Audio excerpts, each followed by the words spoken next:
Assalamualaikum warahmatullahi wabarakatuh. Sahabat semuanya yang dimuliakan Allah Subhanahu wa taala. Ini masih kitab Akhlak lil Banin jilid 2. Masih pelajaran ke-9 tentang kisah-kisah nyata. Tapi ini kisah nyata yang ketiga. Bismillahirrahmanirrahim. 3. Ja'a rajulun ila Rasulillah sallallahu alaihi wa alihi wasallam. Datanglah seorang laki-laki kepada Rasulullah.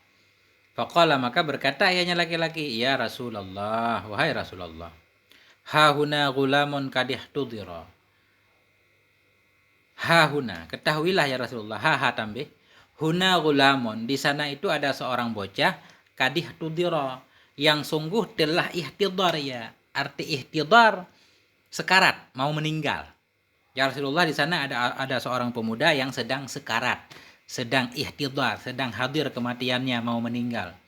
Yuqalu lahu qul la ilaha illallah fala yastati'u ayyaqulaha. Dikatakan orang baginya pemuda itu, qul, katakan olehmu la ilaha illallah fala yastati'u, maka tidak sanggup ia ayyaqulaha, bahwa mengatakan ia akannya la ilaha illallah. Di sana ada seorang bocah mau meninggal. Orang di sekitarnya mengingatkan dia, mentalkinkan la ilaha illallah, tapi dia tidak sanggup untuk mengatakannya. Qala, berkata ianya Rasul, alaisa kana yaquluha fi hali hayatihi? Adakah tidak ada ianya si bocah itu yaquluha, mengatakan ia akannya la ilaha illallah fi hali hayatihi, pada ketika hidupnya? Qalu, mereka berkata, bala, benar. Kata Rasul, apakah dia selama hidupnya enggak pernah mengatakan la ilaha illallah? Qalu, mereka menjawab, ya. Mereka, pemuda itu selalu mengatakan la ilaha illallah ketika hidupnya.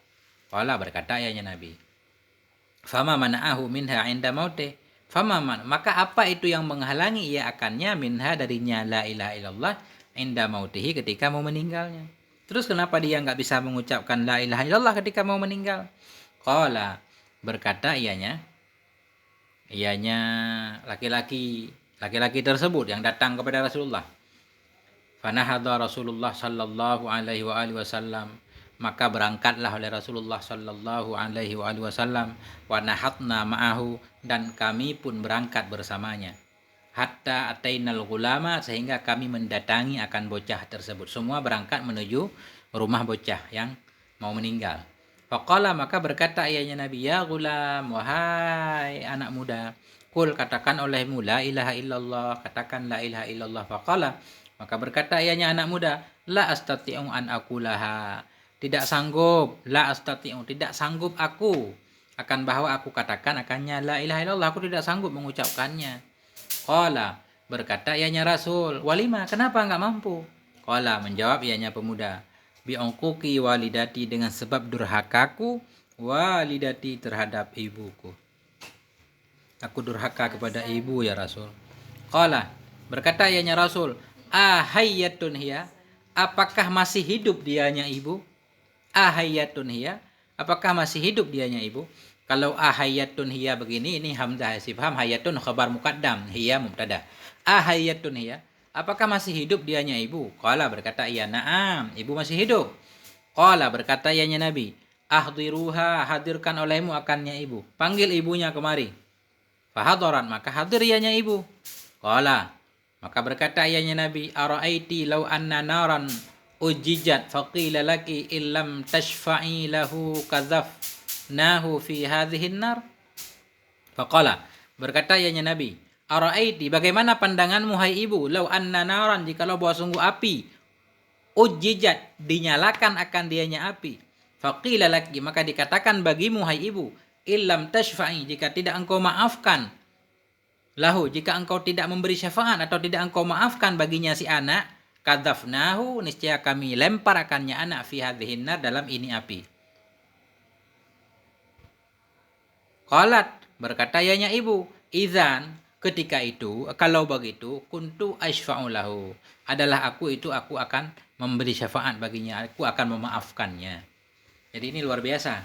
Nabi hadir, datang ke rumah pemuda, bertanya, coba bacakan la ilaha illallah. Pemuda itu enggak bisa membaca, katanya kenapa? Karena aku durhaka kepada ibu. Apakah ibumu masih hidup? Masih hidup. Kemudian Nabi memerintahkan orang-orang di sekitarnya untuk memanggil ibunya.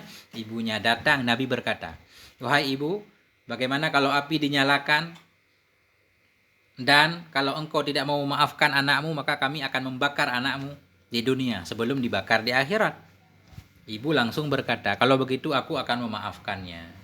Qala, berkata ayah Nabi, fa'ashhidillah ta'ala wa ashhidina. Persaksikan olehmu hai ibu akan Allah Ta'ala, dan persaksikan olehmu kepada kami, annaki qad raditi anhu, bahwa sungguh engkau telah ridha anhu terhadapnya anak. Kalau memang engkau hai ibu memaafkan anakmu, persaksikan. Persaksikan kepada Allah, persaksikan kepada kami. Ucapkan dengan jelas, Allah dan kami sebagai saksi bahwa engkau telah ridha kepada anakmu. Faqalat, maka berkata ayahnya ibu, Allahumma inni ushhiduka. Allahumma ya Allah, inni sesungguhnya aku ushhiduka. Aku persaksikan kepadamu ya Allah. Wa ushhidu rasulaka. Dan aku persaksikan kepada rasulmu. Anni qad raditu, bahwa sungguh aku itu sungguh telah aku ridai ani beni terhadap anakku. Begitu kata ibu tersebut. Faqala, maka berkata ayahnya Nabi, ya gulam, wahai anak muda, qul la ilaha illallah, katakan olehmu la ilaha illallah. Faqala, maka berkata ayahnya anak muda, la ilaha illallah. Baru ketika itu anak muda tersebut bisa mengucapkan la ilaha illallah di akhir hidupnya. Faqala Rasulullah sallallahu alaihi wa alihi wasallam, maka berkatalah Rasul sallallahu alaihi wa alihi wasallam, alhamdulillahilladzi anqadhahu bi minan nar. Segala puji bagi Allah, Allah angkadahu yang telah menyelamatkan dianya, Allah akannya si bocah, bi dengan sebabku, minan nar, selamat dari neraka. Ini doa Nabi. Nah, fata'ammal ayyuhal waladul mahbub, maka berpikir olehmu wahai anak tercinta, hadhil kisah, akan ini kisah. Perhatikan olehmu, pikirkan olehmu akan ini kisah. Ta'alam, niscaya engkau akan mengetahui. Ta'alam jawab amar dari fata'ammal. Berpikir olehmu, ta'alam, niscaya engkau akan tahu. Apa yang engkau tahu? Anna uquqal walidaini sababun lisu'il khatimah. Bahwa sungguh durhaka kepada orang tua, sababun itu menjadi sebab lisu'il khatimah, bagi buruknya akhir kehidupan. Wal'iyadu billahi minha, kita berlindung kepada Allah darinya durhaka. Jadi durhaka kepada orang tua itu siksanya nyata, langsung menyebabkan kita bisa su'il khatimah, buruk akhir kehidupan kita. Makanya berbaktilah kepada orang tua supaya kita husnul khatimah. Wal'iyadu billahi minha, kita berlindung kepada Allah subhanahu wa ta'ala darinya durhaka. Wa fil hadis, dalam satu hadis, salah satu la yanfa'u ma'ahunna amalun. Ada 3 perkara yang tidak bermanfaat bersamanya 3 perkara oleh amal. Ada 3 hal, manakala seseorang melakukan 3 hal tersebut, amalnya tidak lagi bermanfaat walaupun banyak amal kebaikannya. Yang pertama asyirku billah, menyekutukan Allah. Yang kedua uququl walidaini, durhaka kepada 2 orang tua. Yang ketiga al-firaru minaz zahfi, lari di medan perang. Sedang berperang melawan kafir, orang sibuk berperang, kita malah melarikan diri menyelamatkan nyawa sendiri. Ini bahaya banget dalam agama Islam. Itulah kisah nyata yang ketiga dari pelajaran ke-9. Seorang anak yang hampir-hampir su'il khatimah karena durhakanya kepada ibunda. Begitu ibu memaafkan, langsung bisa mengucapkan la ilaha illallah. Akhirnya kehidupannya pun diakhiri dengan husnul khatimah. Sampai di sini semoga ada manfaatnya. Wassalamualaikum warahmatullahi wabarakatuh.